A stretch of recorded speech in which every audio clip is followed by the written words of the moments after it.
Well, welcome back to the lab, folks. I am recovering. I'm not 100% through this, but I'm getting bored, and so I decided to do something. And what I'm going to do today is give you a look at this HDMI USB camera microscope thingy that I got off of AliExpress.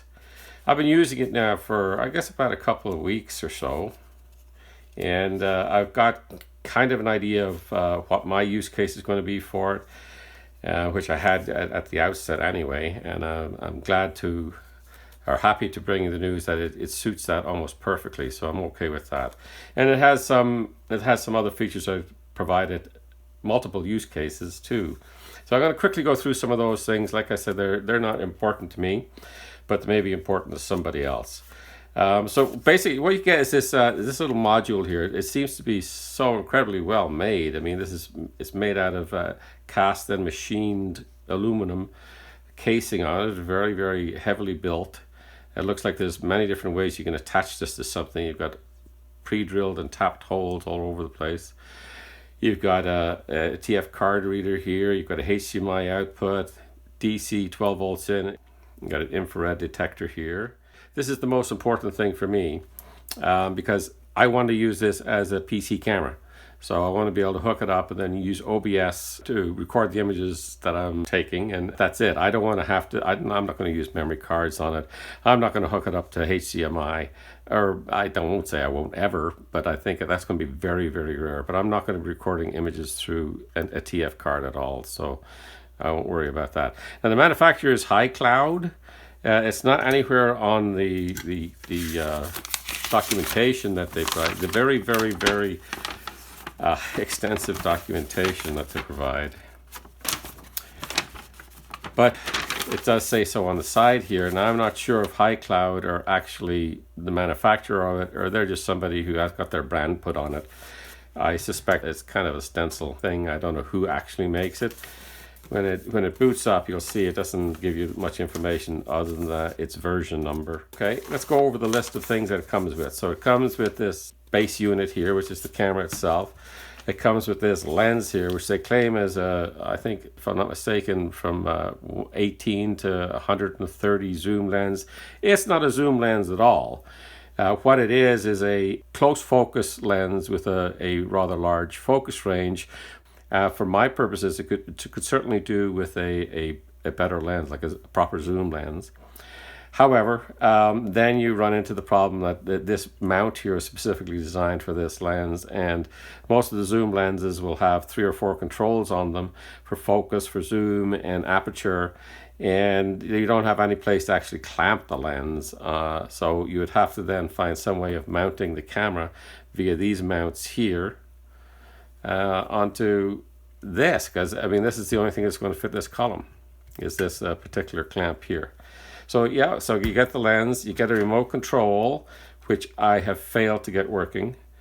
You get a HDMI cable. I wish they came with a sufficiently long USB cable, would have been nicer. It comes with this little USB controlled ring light. And the stand here. So the stand, here's a look at the stand from the side here. And here's my complaint. It goes down plenty far enough. It goes down so that the lens touches the base here, which is far too close. But it doesn't go up high enough to get the maximum focus distance. So if they had made this just maybe about another 4 to 6 inches longer, that would have been perfect. Either that or start it off a little bit higher, like made this unit here another maybe 2 or 3 inches longer, and then made this rail here another 2 or 3 inches longer. And that would have given the full range that this lens can give. So basically this goes through all the different buttons and what they do, and the interfaces. Interface here is the HDMI interface, and it goes through the USB PC interface. Now, if you don't have a card in it, it goes into PC cam mode, and I thought, oh well, I'll probably have to load drivers or something, but no, there's no drivers necessary. It does actually come up as a PC cam, works perfectly well in that mode. It works with the Windows camera application, works with OBS, works with everything I need it to. If you have a TF card in at the time, it goes into USB disk mode, so it just looks like a little disk drive, and you can copy files on and off mostly off, I would imagine. But again, I'm not going to use a TF card in it. I can't even record video on this particular card because the minimum size recording video is 4 gigabytes. This is only, believe it or not, this is only 512 megabytes. Who ever heard of such a thing? But that's all I could find. I know I have other micro SD cards around, but I can't find them. I mean, it's one of those things. I know I have a little pouch that has SD cards and micro SD cards in it. I, for the life of me, can't find that, and I've been looking for it for 2 weeks now. But anyway, enough rambling. Why don't we turn the thing on? I've got a camera set up. Okay, now, so here we are. Okay, we're in menu mode here. Let's just quickly go down through all the different things in the menu because there may be some things I need to change. So language, I think language looks like it's good, but if you go into there, you've got English and probably Chinese there. Press the menu button again. Now these buttons, if you press them too quickly, it's not recognized. So you press them for at least half a second before they get recognized. So go down to line set. What is that? Oh, so you can put crosshairs on or off. Oh, that could be very handy. Yeah, that could be handy if you're trying to measure things. Direction. All right, let's get out of here. And exposure, I will probably leave that in automatic, which I think it defaults to. Yeah. Okay, so that would be the next one down, the EV, I guess. But we're set on auto, so.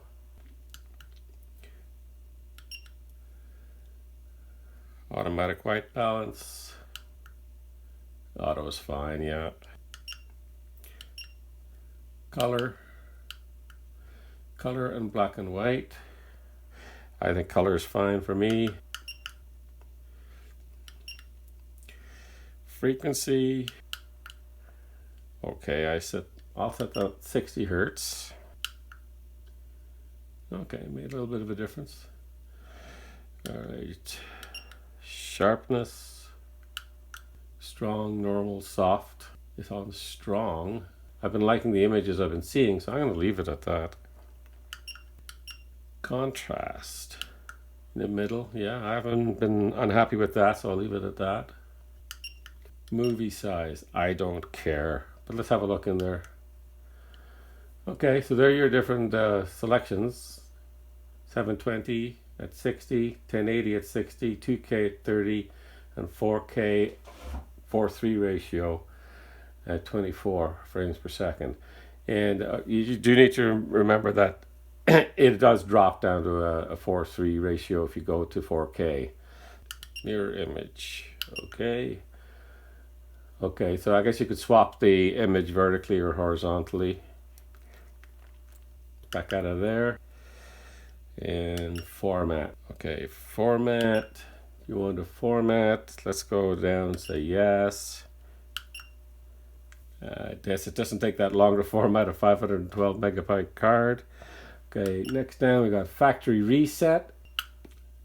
Yes or no? Okay, well, easy enough. And system info.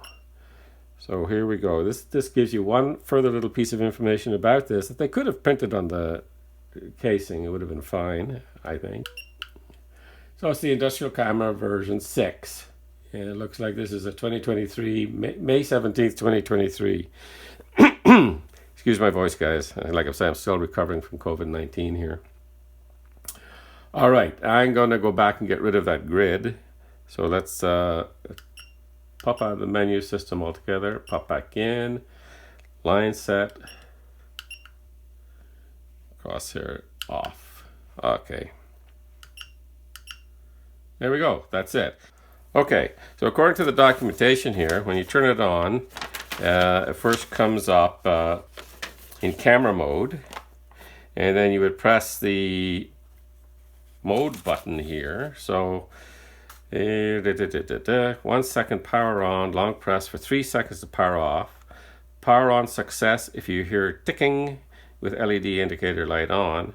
After power on, short press 1 second to change to video mode. So paste this for 1 second. It should change the video mode. See, there's a 1080p at 60 frames per second. Then you press it again. It goes into view mode. I don't have any files yet, so there's nothing for it to show. And then one more time, it should go back into picture mode. So let's pop the lens on it for a second and see if we can get an image of something. Like I say, it's not going to let me take a video because it sees the card is not having enough room to take a video. We could say we want to take an image of this. This could be very precarious, holding this in my hand. So this is what I'm saying. Like, this is about the lowest magnification you can get with it. And if you go in, you can focus in more and more. And that's around about the highest magnification we can get with it, right there. So it's not, like a 10-to-1 zoom or anything like that. Let's see if we can take a picture here. So,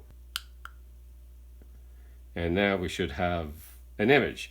So we should be able to take this now, go into video mode, go into view mode, and then it should bring up the image that it has, the first image that it has to provide. Now we could try doing a video, but I don't think it will. I don't think it'll let me with a video card this small.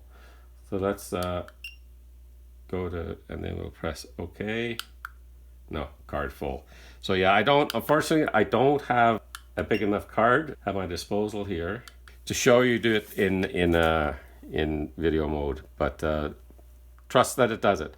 Okay, so now I'm going to set it up for the way that I'm going to be using it, and I'll show it to you that way too.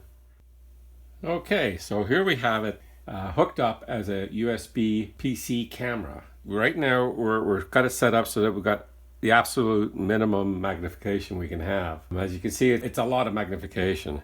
Of course, we can zoom down in, and let me do that, and I'll show you what the maximum magnification is. It doesn't, the whole zooming process is rather complicated. You have to change the position of the lens and then refocus it. So it's not a simple matter of rotating the zoom on your lens. So that there is the highest magnification. I do get a fairly decent range, but like I say, it's not the full range that I should be getting with the capabilities of this lens, because the stand is just too short. So I would have to somehow extend the reach of the stand, and that may not be that easy to do. You can see that's a 358, and I'm 358. And it's got the ST logo on it. And like I say, you can vary the exposure and bring out different features. And that's a good exposure for that chip there, right there. If you put way too much light, it kind of changes things in a not positive way.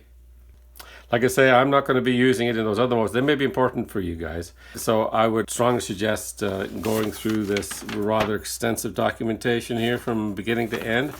And I think we pretty well did. Oh yeah, I don't know if I mentioned or not, but I can't get this this remote control. It just doesn't work. I've tried several different batteries. It just takes a regular CR2032, and it says here this side is positive. Put it in like that. Doesn't really fit the other way. This can only go in one way into the case. So, and indeed it doesn't work in any mode.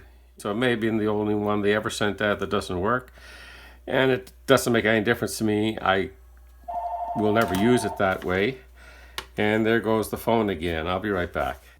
Okay, so well, that's it. There's the camera. That's how it works. Fairly simple device, and for my use case, it works right out of the box the way it is. Like I say, I may never use it with a TF card. I doubt I ever will for either stills or movies. I might use it from time to time with a HDMI interface, so that could come in handy a little bit. But this is my intended use case here as a PC camera, and it works beautifully that way. It's sharp. It's got great high magnification. I wish I could get a little bit lower magnification, but I'm going to figure out some way of doing that for taking wider angle shots. It could be, like I said, it could be extending this reach here, putting on a different kind of lens, putting a different mount on it, or various combinations of those things. But I'll cross that bridge when I come to it. As it is right now, it's going to do me very well the way it is. This comes in right around $100 US, and I think it's well worth the money. Please excuse me if I didn't include everything you wanted to see. It's quite exhausting actually to do this right now, but I do feel my strength coming back, so hopefully I'll get back on track again shortly, guys. Thanks a million for coming out. Thanks for staying with me for the last week of no videos, and just thanks a lot for your support. We'll see you in the next video. Bye bye.